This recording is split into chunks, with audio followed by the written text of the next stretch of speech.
आज के हमारे कार्यक्रम के जो है माननीय श्री इश्तियाक साहब आए हुए हैं, जिनकी अभी तक इंडिया लेवल पर 130 बड़ी बड़ी मंदिरों के अंदर कमोवेश भाषण हो चुके हैं। हम बहुत भाग्यशाली है कि वो हमारे इस कार्यक्रम में आए हुए हैं। मैं इनसे विनती करता हूँ कि आपके सामने जो है अपने विचार को रखें।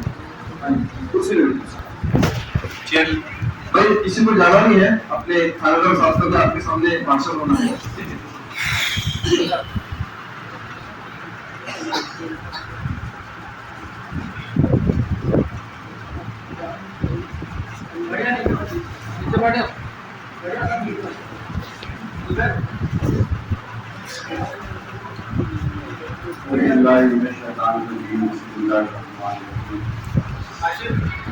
जो मालिक के नाम से जो अत्यंत दयालु जो सृष्टि का कर्ता निर्मिता है, सूर्य और चंद्रमा को बनाया, अपने जगत का निर्माण किया, तो हमारा सबका स्वामी वंदा। आज बड़ा आनंद, बड़ी खुशी हो रही थी। आज मैं मेरे अपनों में बैठा हूँ। ये जमीन संतों और सूफियों और अल्लाह वालों की जमीन है। उन्होंने आखिर सांस तक के हमें सिर्फ मोहब्बत का पैगाम पहुंचाया। आज से 1400 साल पहले अल्लाह के रसूल मोहम्मद पैगंबर सल्लल्लाहु अलैहि वसल्लम ने हिंदुस्तान की तरफ ऐसा इशारा किए थे और कहा था, मुझे हिंदुस्तान की मिट्टी से शांति और अमन की खुशबू आ रही है। एक झलक मैं आपके पीपल वक्त ताजा में देख रहा हूँ, क्योंकि ये जमीन संतों की है। ये जमीन के अंदर हम नफरत का बीज नहीं बो सकते, हमें अमन का बीज बोना पड़ेगा। ये जमीन उसके लिए बनी है। लेकिन माफ करना, हम आप लोगों से माफी चाहते सर कि हमने आप लोगों का हक मारा है। अल्लाह कुरान में म्हणता कि संपूर्ण मानव जात एक माता पिताची संतान आहे। कुरान जो ग्रंथ है, कोई मुसलमानाची बापाची प्रॉपर्टी नहीं। कुरान इस महीने के अंदर अवतरित हुआ। आणि कुरान का उल्लेख आज से 5000 साल पहले ऋग्वेद मध्ये आलेला आहे की अंतिम ग्रंथ इस सृष्टीमध्ये येत आहे, त्यामधून 31 बार मंत्र होईल, वो सर्वांच्या आखरी ग्रंथ होईल और वो 31 बार मंत्र सध्या कुरान मध्ये आलेला आहे। त्या मंत्रचं नाव आहे कभी याला विरोधी को मात्र सिवान। त्याचा अर्थ आहे की मालिक म्हणतात, ए मनुष्य तू माझी कोण कोण से मुस्कुरात राहतो। सर्वप्रथम वो मालिक नमचोरे मोठा उपकार केलेला की मालिकने फक्त दुनिया में इंसान म्हणून पाठवलेला आहे आणि दुनियाची आण्याच्या अगोदर उस प्यारे मालिक ने हमारे माँ की छातीवर दूधचं उत्पादन केलेलं आहे आणि सारे विटामिन आणि सारे प्रोटीन डालेले आहे। तो मैं आपके सामने बात कर रहा हूँ, वो मेरे माँ के दूध के कारण। वो मालिक ने 2 डोळ्यामध्ये 7 लाख कॅमेरे दिलेले आहे आणि एक कान मध्ये 1 लाख माईक दिलेला आहे। आपल्याला वो 24 घंटे मध्ये 23,000 सांसे देतो आणि 12 घंटे मध्ये सध्या आपल्याला वो 3 सिलेंडर ऑक्सीजनचे घेतो। एक की पुरानी कीमत 3880 रुपए, 1 साल का कैलकुलेशन केला 13 लाख 180,000 की आपण ऑक्सीजन घेतो। त्याला 50 साल की कैलकुलेशन केला तो 6 करोड़ 60 लाख की ऑक्सीजन घेतो। कधी मालिक बिल दिला, कभी टैक्स भरना का पर अगर कोरोना काल गया 10% ऑक्सीजन नहीं मिली थी। हम सब जानते कि कितना अहंकार मच गया था और वो कैसा प्यारा मालिक है। जब आप और मैं रात में नींद में सोते, वो प्यारा मालिक हमको वहां भी ऑक्सीजन देता है और कभी आपसे मुझसे दिल भी नहीं भरता। ऐसा प्यारा मालिक। अब सवाल है कि जब आप कितने अच्छे हमारे मालिक ने कुरान में अपना परिचय दे लेना कि बिस्मिल्लाहिर्रहमानिर्रहीम, कुल हुवल्लाहु अहद, कि सारा मालिक एक आहे। अल्लाह समद, वो निरपेक्ष है, वो कोने पे निर्भर नहीं है। लम यलिद वलम यूलद, न त्याची कोई संतान है न तो कोणाची संतान है। वलम यकुल लहू कुफुवन अहद, आणि त्याच्यासारखा दुसरा कोणीच नाही जिने पूरे जगत का निर्माण किया है। क्योंकि वो मालिक ने हम पे कितना बड़ा उपकार किया, हम उस मालिक को भूल गए। और ये बात समझाने के लिए मालिक ने अपने प्रेषित, अपने अवतार, ऐसे दुनिया के अंदर 1,24,000 प्रेषित आए। हमें उन्होंने उपदेश दिया कि की तुम्हारा बनाने वाला ईश्वर एक ही। जब एक गावचे तो मुख्य होणार नाही, एक कॉलेजचे तो प्रिन्सिपल होणार नाही, एक राज्याचे तो सीएम होणार नाही आणि एक देश के तो पीएम होणार नाही, तो भगवान ने भांडण झालं होतं सर। आणि एक म्हणता रात आणि एक म्हणता दिवस, सिस्टम बिगड़ना होता। हमारा बनाने वाला है। तो मैं सबसे विनती करूंगा ये यहाँ का जाति बात निकालो, दिल में तरफ पैदा करो कि ये मेरा भाई है, ये हिंदू है ना मुसलमान है, ये मेरा भाई है। जब अल्लाह कुरान का पहला वजह है अल्हम्दुलिल्लाह रब्बिल आलमीन, मुसलमान नहीं आया कि मैं सारे जगत का, सारे ब्रह्मांड का, सारे सृष्टि का पालने वाला हूं। तो दिल में तरफ पैदा करो कि मेरा भाई है, क्योंकि जमीन पे हम रहने हैं, ये हमारी जमीन हमें इस चीज को पुकार के कह रही है, हमें अमन और शांति चाहिए। तो सबसे पहले दिल की तरफ निकालो कि ये मेरा भाई है। हम दुनिया में जितने में इंसान है, हम एक शरीर के मालिक है। अगर हमारी आंख दुखती है, हमारे पूरे बॉडी में पेन होता है, हमें शरीर के मानो। अगर किसी की तकलीफ है, वो मेरी तकलीफ है। जब तक हमारा दिल साफ नहीं करेंगे ये मेरा भाई है, जब सारे कायनात का बादशाह बोलता है, सारे ब्रह्मांड का बादशाह बोलता है कि तुम एक माँ बाप की संतान हो, तो हमारी क्या औकात है कि तू छोटा तू बड़ा है। ये भेदभाव मिटाने के लिए मालिक ने प्रेषित भेजे। इनका उल्लेख सद्य अब जो आपके मेरे जो 4 बेटे, उसमें एक भविष्य पुराण है, उसमें एक वेद है।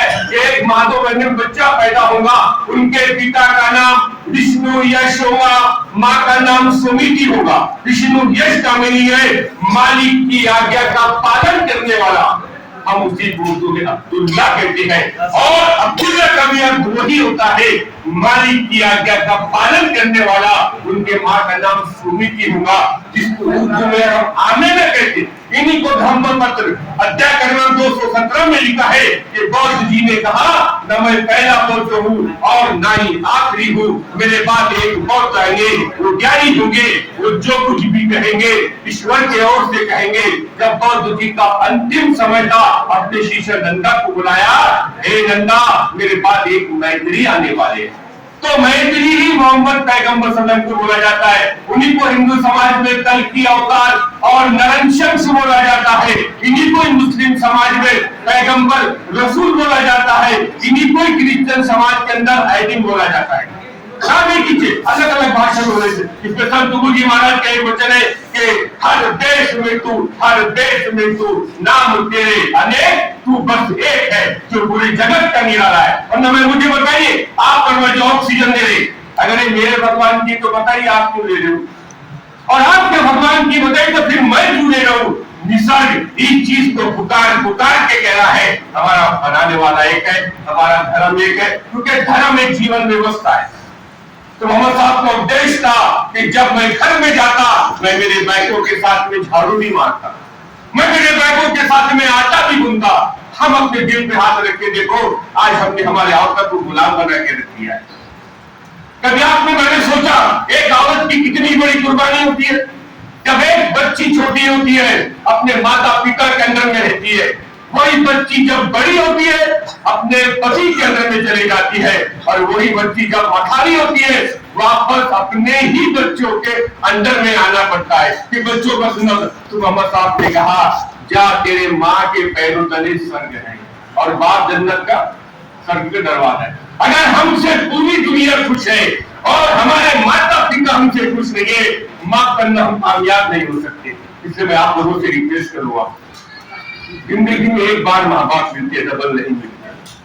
अल्लाह कुरान में कहता है कि जब तुम्हारे माँ बाप बूढ़े हो जाए उनको जोर से भी मत बोलो। अगर तुम्हारे माँ बाप का दिल उठ जाएगा तो मालिक कहता मैं तुम्हें माफ नहीं करूंगा। इसलिए जिंदगी में एक बार माँ बाप मिलते हैं। तो आप में गौर करें, आपको मुस्लिम समाज में एक भी रोज का श्राप नहीं मिलेगा। उनको मालूम है कि स्वर्ग मेरे घर के अंदर है। अगर मैं मेरे माँ बाप का दिल दुखाऊंगा वो मालिक कहता मैं तुझे माफ नहीं करूंगा। इसलिए मैं आप लोगों से रिक्वेस्ट करता हूँ कि जिंदगी में एक बार माँ बाप मिलते हैं, कम से कम सोचते समय अपने माता पिता के पैर दबाया करो, कभी जिंदगी में परेशान नहीं हो। और जो हमारे बॉडी में खून दौड़ रहा है वो पवित्र हमारे माँ का दूध है। अगर किसी को अल्कोहल की या दारू की याद आती है, एक बार सोचना मैं मेरे माँ के दूध को गंदा नहीं करना चाहता। मैं इतना के एजुकेशन पे खर्चा करूंगा, मैं मेरे माँ बाप पे खर्चा करूंगा, अपने अल्कोहल से मैं मेरे बॉडी को बर्बाद नहीं करूंगा। ये शरीर ये आपका मेरा नहीं है, उस मालिक की हमारे पास अमानत है। हमें उस मालिक को अच्छा लौटाना है। इंसान तो बहुत अच्छा होता है, लेकिन इस इंसान को अल्कोहल हैवान बना देती है। मेरी आपसे रिक्वेस्ट है, अगर कोई अल्कोहल है तो हम आज दिन में कसम खाओ, हम हमारे परिवार पे हम इन पे खर्चा करेंगे, हम हमारे देश का विकास करेंगे। ये हमारे देश की सभ्यता है और ये हमारे देश की उन्नति है। लास्ट में 3 बातें हमेशा याद रखना। नंबर 1, मालिक नंबर धन किंमत पाऊन पाठवला स्वतःवरून विचार करण्याची गरज आहे। आणि सेकंड नंबर माझ्या जीवनाचा उद्देश काय आहे ते विचार करण्याची गरज आहे। आणि नंबर 3 माझ्या मृत्यूनंतर काय होईल। हमें एक दिन सबको मरना है, मृत्यु निश्चित है। हमें जो रेल पर है 50 साल 90 साल मौत मानना पाप है, लेकिन मौत को याद करना पुण्य है। जब मौत को याद करेगा आदमी बड़े बड़े गुनाह से बड़े बड़े पापों से बच जाएगा। इसलिए किसी का दिन मत दुखाओ। फिर सबसे बड़ा इंसान वो है जो लोगों को माफ करने वाला बनो। पहलवान वो है जो लोगों को जो गलती होने के बाद भी उसको माफ करने वाला बनो। तो सबसे बड़ा मोहम्मद साहब का उद्देश्य था, अगर तुम्हारी गलती नहीं है तब भी तुम उससे माफी मांग रहे हो और तुम्हारी इज्जत चले जाती है, उसकी इज्जत तुमको परलोक के दिन में तुमको मिलूंगा, वाली इज्जत में तुमको दूंगा। इसलिए अल्लाह कहता है कि मोहम्मद साहब ने कहा कि तुम जमीन वालों पे दया करो, आसमान वाला तुम पे दया करेगा।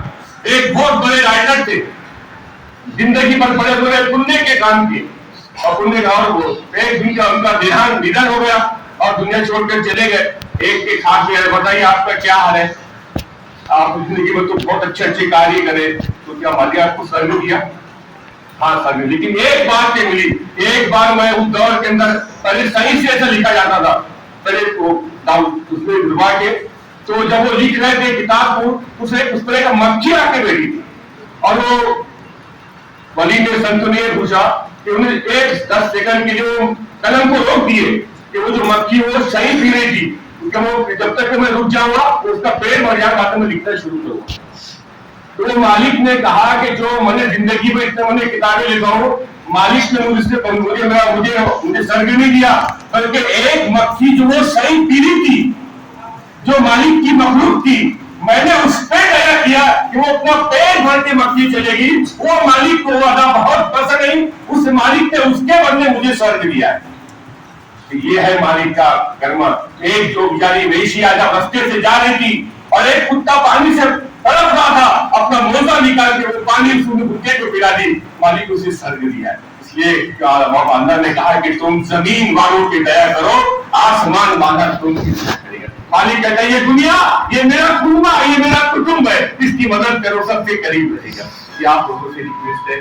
और हमने मराठी में कुरान लाए हैं। इसके पहले सबसे पहले महाराष्ट्र के अंदर शाहू जी महाराज ने इसका मराठी में भाषांतरण किया था। कुरान ग्रंथ के अंदर 6666 श्लोक है जो सारे मानव के लिए, लेकिन ये चीज हमने आपसे छुपा के रखा था और जल्द जल्द एक बात फॉर्मूली याद आ गई। अडेपुरा मेरा शिव जयंती पर था, मैंने शुरुआत यहाँ से किया कि शिवाजी महाराज मुसलमानों के भी महाराज थे। शिवाजी महाराज के 3 लाख सैनिक में से 40,000 मुसलमान थे और जो 31 जो उनके मेन जिनके बाद सेनापति थे, तो 31 में से 13 मुस्लिम थे जो बड़े बड़े पदों पर थे। और शिवाजी महाराज का उद्देश्य था कि जब तुमको कुरान ग्रंथ मिल जाए उसको पालकी में रख के सम्मान के साथ में उसको मस्जिद में पहुंचाओ। और मोहम्मद और शिवाजी महाराज के उद्देश्य था कि रायगढ़ के अंदर मेरे मुसलमान भाइयों के लिए एक मस्जिद बनाओ। आप भी आज रायगढ़ चले जाओ, इस वक्त वहां पे मस्जिद कायम है। उस समय महाराज 5 रुपए मानदान देते, आज के लाखों रुपए। ये हमारी जो जमीन है ऐसे संत और महात्मा और महापुरुषों के ऐसे महाराजों की है जिन्होंने हमें आखिर मोहब्बत का पैगाम पहुंचाया। क्योंकि आग से नहीं बुझती, हमें पानी बनना पड़ेगा। ये हमारे देश की सभ्यता है और ये हमारे देश की सत्ता है। अल्हम्दुलिल्लाह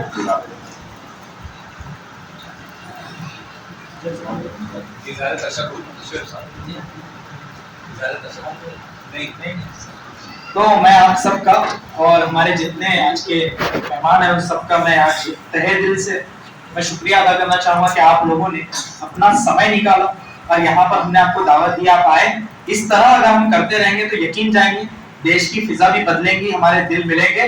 और जो मीडिया के अंदर खासकर आज सोशल मीडिया के ऊपर जितनी नफरतें फैलाई जा रही है, गलतफहमी फैलाई जा रही है, उसका वो दूर होंगी। तो जब हम ऐसे कार्यक्रमों में आते हैं तो आज कितनी अच्छी अच्छी बातें जो है वो आज हमको सुनने को मिली है। लता हया ने कहा था कि दिवाली में अली बसे और राम बसे रमजान। ऐसा होना चाहिए था अपना हिंदुस्तान। जिस दिन मंदिर की घंटियों से सुर मिलेगा अजान का, रूप बदल जाएगा उस दिन अपने हिंदुस्तान का। और काश अपने मुल्क में ऐसी फजा बने, मंदिर जले तो रंज मुसलमान को भी हो, और पामाल होना पाए ना मस्जिद की आबरू, ये फिक्र मंदिरों के निगहबान को भी हो। तो ये जो फिजा है हम पैदा करना चाहते हैं। तो आप सबका बहुत बहुत मैं धन्यवाद कहूंगा। बस 2 मिनट दुआ पर जो है प्रार्थना पर ही खत्म कर देंगे। मैं ये चाहूंगा कि आप में से कोई एक आ जाए कि आपको ये कार्यक्रम कैसा लगा, और 2 मराठी में अपने विचार रखना चाहते हैं ये कार्यक्रम कैसे लगा आपको। नहीं मराठी में सिर्फ साथियों को लगना चाहिए हमको क्या कार्यक्रम कैसा होगा। बस आपकी प्रतिक्रिया छोटी सी आ जाएगी तो अच्छा लगेगा। मजीद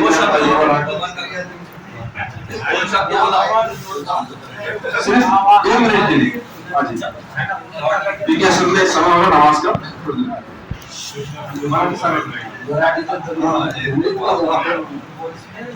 आजचा जो कार्यक्रम यांनी घेतलेला आहे त्यांचा पवित्र महिना रमजान महिना आहे, जसा आपला श्रावण महिना असतो तसा, आणि यांनी आपल्याला नाश्ता बोलावला, आपले गावचे ठाणेदार साहेब सर्व दाखवून जमलो हिंदू बांधव, आणि यांनी सांगितलं की बुवा शिवाजी महाराज कसे होते काय होतं, पण ते मराठीमध्ये सांगितलं। पण आता ते कसं असते, जे जुन्या गोष्टी असतात ते आपल्या मुलाला मालूम नाही, यांच्या मुलाला मालूम नाही, पण असे काही लोक आले आणि यांनी सांगितलं, आपल्या हिंदूच्या याच्यातल्या साधूने सांगितलं, तर जे सांगितलं यांनी त्याच्यावर फरक पडू शकते आणि एकजुटा होऊ शकते। तसं आपलं गाव असं आहे की हिंदू मुस्लिम नाही आहे, या गावामध्ये हे गाव असं आहे की ना हिंदू ना मुस्लिम सगळे भाई भाई, असं माझं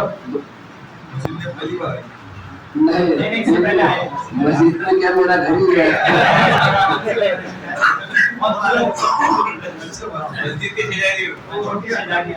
तर माझे 2 शब्द आपको एक आ जाए तो विचार रखना चाहता आपने तो सचिन को बोला कि बोले सचिन को अच्छा लगता डिपार्टमेंट सचिन आपके डिपार्टमेंट की तरफ से सभी को आदाब, नमस्कार। खूप छान वाटलं। मी याच गावचा जेव्हा लहान होतो तेव्हा आपली जामा मस्जिद आहे, तिथून मी जात होतो लहान असताना। मला असं वाटत होतं की या मस्जिद मध्ये काय आहे, एक वेळा जाऊन बघू। आता मंदिरामध्ये विहारामध्ये हमेशा जातो, पण मस्जिद मध्ये कशी गेलो नव्हतो। तर माझा मित्र होता समीर देसाई, त्याच्या माध्यमातून मी गावामध्ये जेवढ्या पण मस्जिद आहेत तिथं आतमध्ये गेलो आणि पवित्र अशा ग्रंथाचं ज्ञान भेटलं। आणि खरोखर रमजान महिना काय आहे, रोजा काय आहे, कुराण काय आहे याचा अभ्यास पण केला। मराठीमध्ये आहे माझ्या घरी कुराणचं, वेळ भेटला मी वाचतो। खरोखर इथं येऊन असं चांगलं वाटलं। धन्यवाद।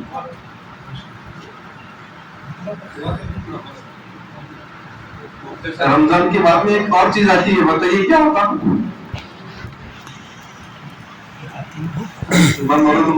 क्या आता तो शिवतुमा पिलाएंगे क्या आप लोग। आवाज नहीं आ रही, ठेकेदार साहब की आवाज हाँ आप ठेकेदार की बात करें बिल्कुल।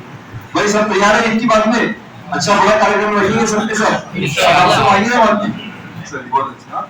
मालिक सबको अच्छा रखे। मैं दुआ कर लेते बिस्मिल्लाहिर्रहमानिर्रहीम अल्हम्दुलिल्लाहि रब्बिल आलमीन। मालिक तो बड़ा दया तू है दयावंत की पावा, मालिक तो 70 माओ से ज्यादा प्यार करने वाला ईश्वर, मालिक तो हम पर दया कर दे, अपनी कृपा कर दे, हम सबको बहुत बड़े अंधेरे से निकाल कर उस रोशनी की तरफ ला लीजिए जिसको तूने खोलकर कहा कि वो स्वर्ग का रास्ता है, वो सरल मार्ग है। मालिक हमको राक्षस ने बहका दिया है, मालिक हमको रास्ते पर चला दे, उस सरल मार्ग पर चला दे जिस पर चलकर तेरे आज्ञाकारी, तेरे महान शक्तिशाली पुरुष चलकर कामयाब हो गए, सफलता पा गए। उन लोगों के रास्ते से, उन लोगों के मार्ग से हम सबको बचा ले जिस पर चलकर लोग गुमराह हो गए, रास्ते से भटक गए। अय ईश्वर, अय अल्लाह, जो लोग हॉस्पिटलों में हैं तो उनको अच्छा कर दे। मालिक जो अपने परिवार से दूर है और वो सिर्फ देश की सुरक्षा में लगे हुए हैं, मालिक तू उनकी सुरक्षा कर दे, उनके परिवार की रक्षा कर दे। अय मालिक हम सब पर दया कर दे। इस पवित्र महीने को, इस पवित्र अवसर को हम सब के लिए कामयाबी का, उन्नति का जरिया बना दे। अय मालिक इस कार्यक्रम को जिन लोगों ने आयोजित किया है, जिस प्रकार जिन्होंने मेहनत की है, उन सबको अपने शायर बंदा नसीब फरमा दे। अय अल्लाह ये तेरा घर है, अय अल्लाह इसमें हमसे जो गलतियां कोताहियां हुई उसको माफ फरमा दे। बारगाह में कबूल कर ले, बहुत ऊंचा काम है मौला, इसको अपनी बारगाह में कबूल कर ले। सल्लल्लाहु तआला अलैहि मुहम्मद व अला आलिहि वसल्लम। मैं इस तरह एक दूसरे के साथ गले मिले और मराठी में आपके लिए पवित्र कुरान ग्रंथ है, आप उसको ले सकते हैं, उसको पवित्र होके पढ़िएगा बस और ऊंची नजर रखिएगा। तुम बना लो ना, मस्त बना।